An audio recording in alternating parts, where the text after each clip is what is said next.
Na manhã de 24 de março de 2015, um avião Airbus A320-211, operado pela companhia aérea alemã Germanwings, iniciou seu voo regular partindo do aeroporto de Barcelona, na Espanha, com destino a Düsseldorf, na Alemanha.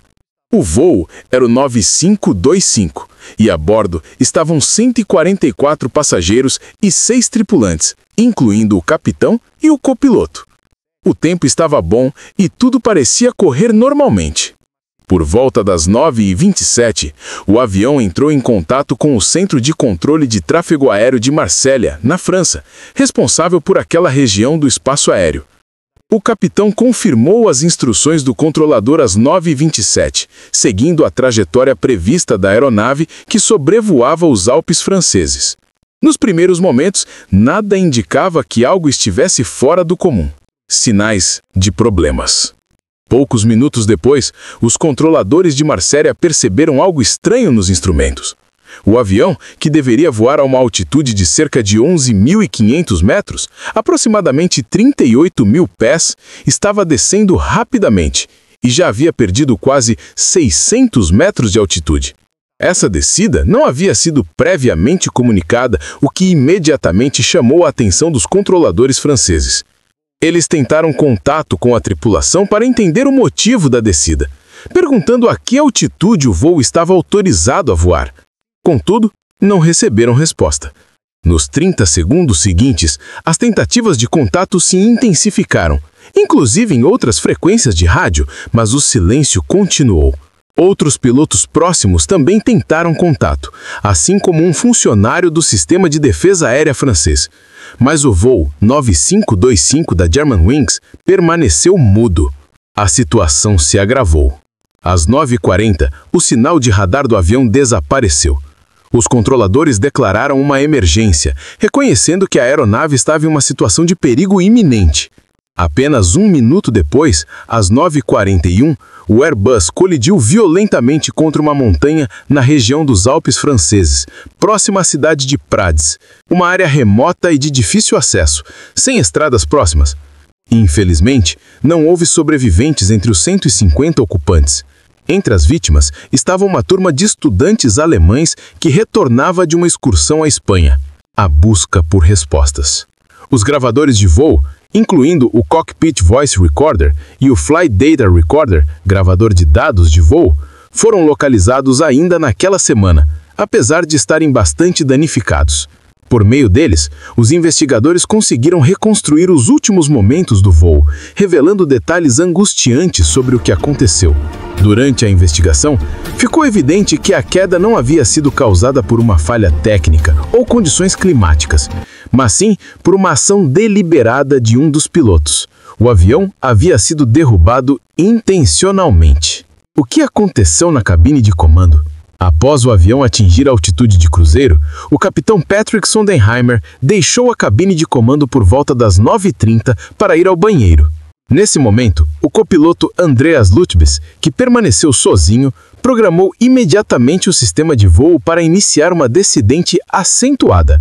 Quando o capitão retornou e pediu acesso à cabine, a porta estava trancada. Ele tentou o procedimento padrão de comunicação pelo interfone e digitou o código de acesso no teclado externo, mas não obteve resposta. A porta da cabine, reforçada e equipada com um sistema de bloqueio. Desde os ataques de 2001, as portas de cockpit nos aviões comerciais são projetadas para resistir a tentativas de invasão, inclusive com mecanismos que permitem aos pilotos bloqueá-las completamente em caso de emergência. No início, existe uma forma de solicitar acesso de emergência. Ao digitar um código especial, inicia-se um temporizador de 30 segundos, e se não for negado manualmente, a porta se destrava por 5 segundos.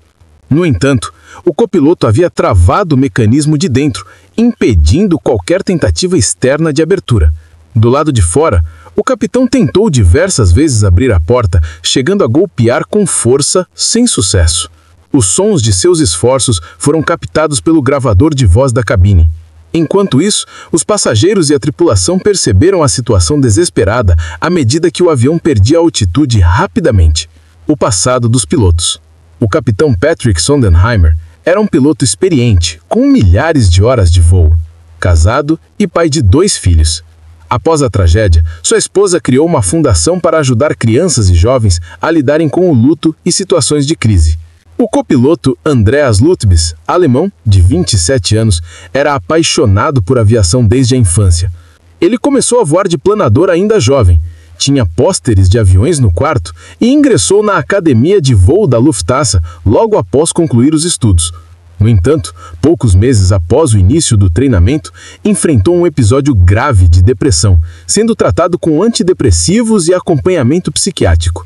Após meses de tratamento, foi considerado em remissão e readmitido, mas deveria notificar seus superiores se precisasse de novo tratamento psiquiátrico.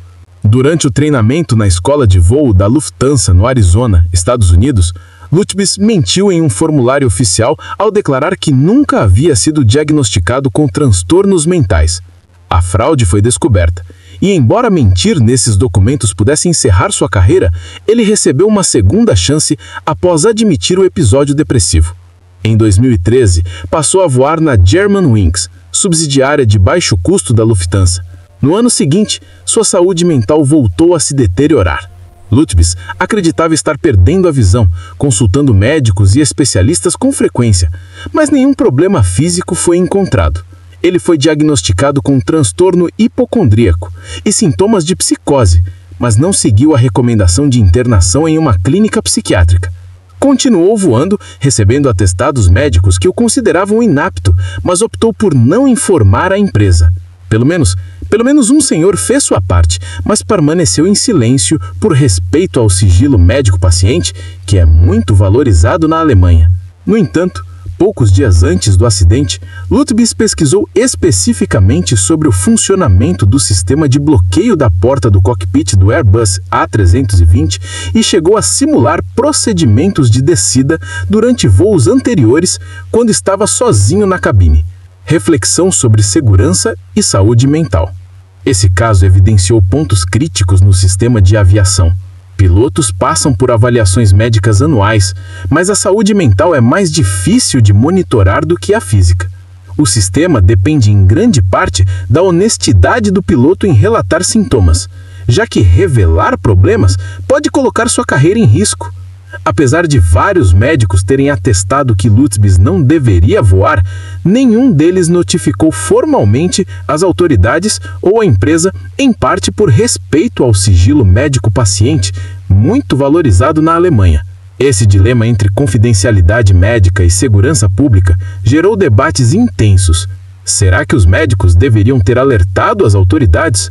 O risco era apenas para o próprio copiloto? Ou também para terceiros? São questões complexas, sem respostas simples, que desafiam tanto profissionais de saúde quanto especialistas em ética. Mudanças e consequências. Após o acidente, a Agência Europeia para a Segurança da Aviação, EASA, recomendou novas medidas, incluindo avaliações psicológicas mais rigorosas para pilotos e a exigência de que pelo menos 2 pessoas permaneçam na cabine de comando em todos os momentos. Algo que, inclusive, algumas empresas já deixaram de exigir posteriormente. Pouco tempo depois, a Germanwings passou a operar sob o nome Eurowings, uma decisão tomada antes do desastre. A Lufthansa, empresa-mãe, indenizou as famílias das vítimas, mas nenhuma compensação pode reparar a dor da perda. Considerações finais.